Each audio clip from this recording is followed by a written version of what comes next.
রাজধানীর বিভিন্ন কম্পিউটার মার্কেটে সারি সারি সাজানো পুরনো ল্যাপটপ। কেউ খুঁজছেন অনলাইন ক্লাস বা ফ্রিল্যান্সিং এর জন্য ডিভাইস, আবার কেউ অফিসের কাজ চালাতে খুঁজছেন কম বাজেটের ল্যাপটপ।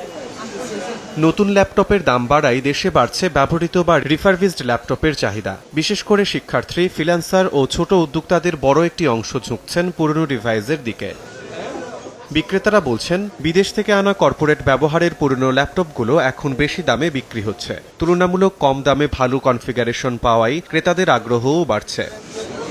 20 থেকে 40 হাজার টাকার মধ্যেই পাওয়া যাচ্ছে বিভিন্ন ব্র্যান্ডের ল্যাপটপ। অনেক ক্ষেত্রে নতুন ল্যাপটপের চেয়ে কম দামে ভালো পারফরম্যান্স পাচ্ছেন ব্যবহারকারীরা। ব্র্যান্ড নিউ কিনতে গেলে মোটামুটি ইউজ পরিমাণ আপনার প্রাইসের প্রয়োজন পড়ে, বাট ইউজ যদি একটু নিতে চাই তাহলে মোটামুটি আপনার 60 থেকে 70% ডিসকাউন্টে তারা এটা পারচেস করতে পারে। ম্যাক্সিমাম স্টুডেন্ট অ্যান্ড ফ্রিল্যান্সার যারা আছে এরা ফার্স্ট চয়েস থাকে হচ্ছে ইউজ ল্যাপটপ। একদম রিজনেবল প্রাইসের মধ্যে ভালো জিনিসটা পাচ্ছে তারা। আমাদের এখানে যে ল্যাপটপগুলো আছে ওই ল্যাপটপগুলো অ্যাকচুয়ালি একটু ইউনিক। অনেক স্টুডেন্টরা আছে একটু ইউনিক জিনিস ইউজ করার জন্য এই ইউজ ল্যাপটপগুলো নিচ্ছে। ক্রেতারা বলছেন, পড়াশোনা, গ্রাফিক্স ডিজাইন, ভিডিও এডিটিং কিংবা ফ্রিল্যান্সিং এর প্রাথমিক কাজের জন্য পুরনো ল্যাপটপই তাদের জন্য সাশ্রয়ী সমাধান। আর সেকেন্ড হ্যান্ডগুলো নিয়ে নিজে শেখার জন্য আর কি আমাদের কাছে মনে হয় ভালো। আর এখন অনলাইনের যুগ ভাই, এখন সব কিছুই অনলাইনে চলে ভাই। এর লাগে আমি মনে করি কি ল্যাপটপটা একটা প্রত্যেকটা স্টুডেন্টের আর কি নেওয়া উচিত। এগুলা যে কনফিগারেশন আসে আমরা যে প্রাইসে কিনতে পারি, তো এগুলো নতুন কিনতে গেলে আমাদের বাজেটের অনেক বাইরে চলে যায়। তো বেসিক্যালি এর জন্যই হচ্ছে পুরান ল্যাপটপটা কেনা।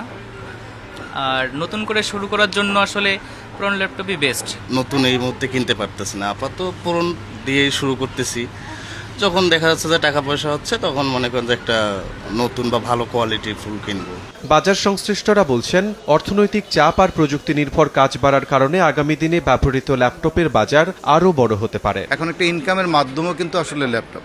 তো সেই ক্ষেত্রে আমি মনে করছি যে আসলে সবার যেহেতু এই চাহিদাটা ব্যাপক আগে বেড়েছে, সেক্ষেত্রে আমাদের ক্রয় ক্ষমতার কথা ভাবতে হবে। রিকন্ডিশন ল্যাপটপ এগুলি আসলে ক্রয় ক্ষমতার নাগালের মধ্যে অনেকটা আছে। আমাদের দেশের ক্ষেত্রে বাজেট ফ্রেন্ডলি অনেকটা, সেই জন্য আসলে এটা মার্কেটটা দিনে দিনে বড় হচ্ছে।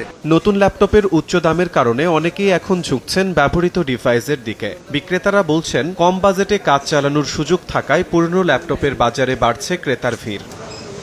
শিমুল হোসেন, সময় সংবাদ, ঢাকা।